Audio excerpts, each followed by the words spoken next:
నమస్తే తల్లి. నమస్తే. మీ పేరేంటి? జర్జన్ రాము అండి. రాము. ఈ అమ్మాయి పేరు? ఆ అమ్మాయి పేరు జర్జన్ కోప. ఇదే పేరు. ఏం పేరు నీ పేరు? ఈశ్వరమ్మ. మీ వయసు ఎంత? తెలదండి. మీ వయసు ఎంత? నీ వయసు? మీ వయసు అమ్మా? తెలదండి. నీ పేరేంటి? ఈశ్వరమ్మ. ఏం తిన్నావమ్మా? నాకు టిఫిన్ తెచ్చుకోండి. ఆ చట్నీ తోటి తిన్నది. నువ్వు టిఫిన్ తెచ్చుకున్నావు, తనకు గంజన్నం పెట్టావు. ఏం కూతురికి గంజన్నం పెట్టావు? నాకు పెద్ద ఆపరేషన్ అయింది, అందుకని గంజన్నం తినకూడదని నేను మరి చట్నీ తెచ్చుకున్నారు.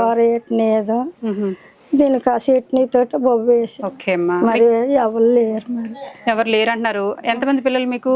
పిల్లలు అయితే ఉన్నారు, ఎందుకు చచ్చిపోండ్రు. ఎంతమంది పిల్లలు? 6 కాసినానండి. 6 పిల్లల తల్లి? 6 పిల్లల తల్లి.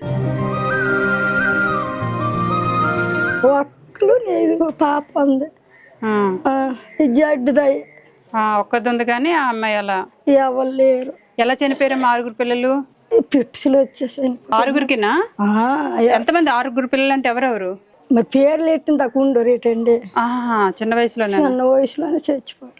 Okay okay. మరి ఇది పని మంచిదైనా దేవుడు అడ్డాడు, కానీ మంచిదే కాదు. దీనికి పిట్సే. ఎందుకు అలాగా? మీరు మేనరకం పెళ్లి చేసుకున్నారా? అవునండి అమ్మగారు. ఓహో, మేనరకం ఎఫెక్టే మేబీ అయ్యి ఉండొచ్చు. ఎందుకంటే మేనరకం కాకపోతే ఒకరికి బాగలేకపోయినా ఇంకొకరు ఎవరొకరు సెట్ అయిపోతారు. కానీ 6 కూడా నిలబడలేదు అంటే డెఫినెట్గా ఇది మేనరకం ఎఫెక్టే అనమాట. సో అందుకే నీ ఫ్యామిలీని ఎంపిక చేసుకోవడం జరిగింది. పాపం ఇవిడ ఒక్కరి ఫంక్షన్ మీదనే ఇల్లు నడవాలి. ఈ వయసులో ఆవిడ పనికి వెళ్ళి పోషించి అంత స్తోమత ఏం లేదు. ఏదో ఇల్లు అయితే ఉంది, కానీ ఉంది అంతే. అందుకని రాము వాళ్ళ ఫ్యామిలీని మనం ఎంపిక చేసుకోవడం జరిగింది. మరి ఈమెకి చేయాల్సిన సాయం అయితే మనం చేసేద్దాం రండి.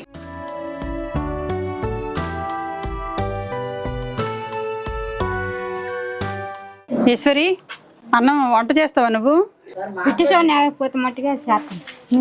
పడుకుంటా. ఫిట్స్ లేకపోతే చేస్తావు. కొంచెం అన్నం వండుతావా? ఇగో రైస్ తెచ్చాను, బియ్యం తెచ్చాను. బియ్యం ఇస్తాను, వంట చేసి పెట్టే. ఈశ్వరి, నువ్వు బాగా వండుతావు అంటే అన్నం. ఎందుకంటే ఎందుకు తప్పండి? మీ అమ్మ ఏం చెప్తుంది నేటండి? అలాంటి నేర్పించేస్తారేటమ్మా? పెడతామమ్మా అని చెప్పించాలి, తిన్నా తినకపోయినా. మా ఇంట్లో బియ్యం అయిపోతాయి అని చెప్పేసి తప్పండి మేము వండ అట్లా. బియ్యం కానీ కాదండి, మీరు పెద్దవాళ్ళు చిన్నవాళ్ళు. అవన్నీ తర్వాత అన్నం అడిగారంటే అలాగేనండి రండి అని అనాలి, అంతే కానీ మేము పెట్టమండి అని అనకూడదు. అలాంటివి నేర్పించకూడదు పిల్లలకి కూడా. సరే ఈశ్వరి, నీకోసం బియ్యం. ఓకేనా? బాగా వంట చేస్తావు కదా నువ్వు, అన్నం బాగా వండుతావు కదా, బాగా వండు. కానీ బియ్యం బస్తా మొత్తం ఒకరోజు వండేకు, ఎన్ని కావాలో అన్నీ వండు. ఓకేనా? ఓకేనండి. ఇందులో అన్నీ ఉంటాయి, పప్పులు, ఉప్పులు, ఆయిల్, పచ్చడి అన్నీ ఉంటాయి. చూసుకోండి, నేను వెళ్ళిన తర్వాత చూసుకోండి అన్నీ ఉన్నాయో లేవో నేను చెక్ చేసుకోవాలి.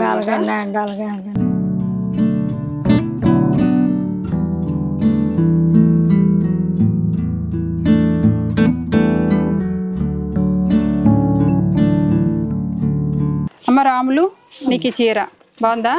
మరి మీకు ఫంక్షన్ ఎంత వస్తుంది? 4000 వస్తుంది. ఇద్దరికి కలిపి ఒకటే ఫంక్షన్? ఆమెకు లేదు, మీకు ఒక్కరికే వస్తుందా? ఒక్కదానికే వస్తుంది. సరే అయితే నువ్వు టవల్ వేసుకుంటున్నావు కదా, నీకు టవల్ కూడా ఇస్తున్నాను నీకు నేను. ఓకేనా? ఇప్పుడైనా అన్నం పెడతావా నాకు? పెడతానేనమ్మా. పెట్టవా? సరేలే అయితే, పెట్టకపోతే వెళ్ళిపోతానులే. మరి ఇవన్నీ లోపల పెట్టాను కారులో, ఆవిడ అన్నం పెట్టరట. ఈశ్వరి, పట్టుకెళ్ళిపోతున్నాను, నువ్వు అన్నం పెట్టట్లేదు కదా. వచ్చి తీసుకెళ్ళి కారులో పెట్టేయండి. ఇవి కూడా తీసుకోండి, ఇచ్చేయండి. ఇవన్నీ పెట్టి ఎంత మీద పెట్టే ఇచ్చే.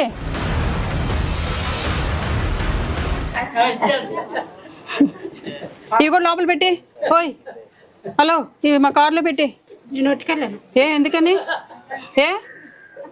బస్తాలు మొయ్యలేవా? ఏమో ఎందుకు మొయ్యలేవు? అమ్మో, తెలివితేటలు లేవు కన్నా లేవు, బాగానే ఉన్నాయి. ఎంత బాగా ఇసిరిందా, నాకేమో ఊరికే సరదాగా అన్నాను. తీసుకోరేమో నాకు తెలిసి. ఇందా తీసుకోమ్మా. ఉత్తినే సరదాగా అన్నాను, ఏదో మా అక్కవ అనుకున్నాను, కానీ కాదు, అత్తవే. ఇందా పట్టుకెళ్ళిపోతాను అన్నారు. మరి అందుకేనా కోపం వచ్చింది? కోపం వచ్చిందా నీకు? అంత కోపమా నీకు? అంటే తెలుసు, అన్నీ తెలుసు, ఊరికే యాక్టింగా నువ్వు? ఏం తెలీదు అన్నట్టు ఏంటి? ఇవమ్మా ఖర్చులకి. పాపకి బట్టలు ఏమైనా కొనండి, ఓకేనా? ఓకే ఓకేనా అమ్మగారు. మనసు అంతా డబ్బుల పైన ఉంది ఈశ్వరికి. కనీసం నేను ఏం మాట్లాడుతున్నాను, కోపం అంటున్నాను, సరదా ఏం లేదు. ఇందా తీసుకుంటాను రా. ఇందా ఈశ్వరి, ఇందా నీకే.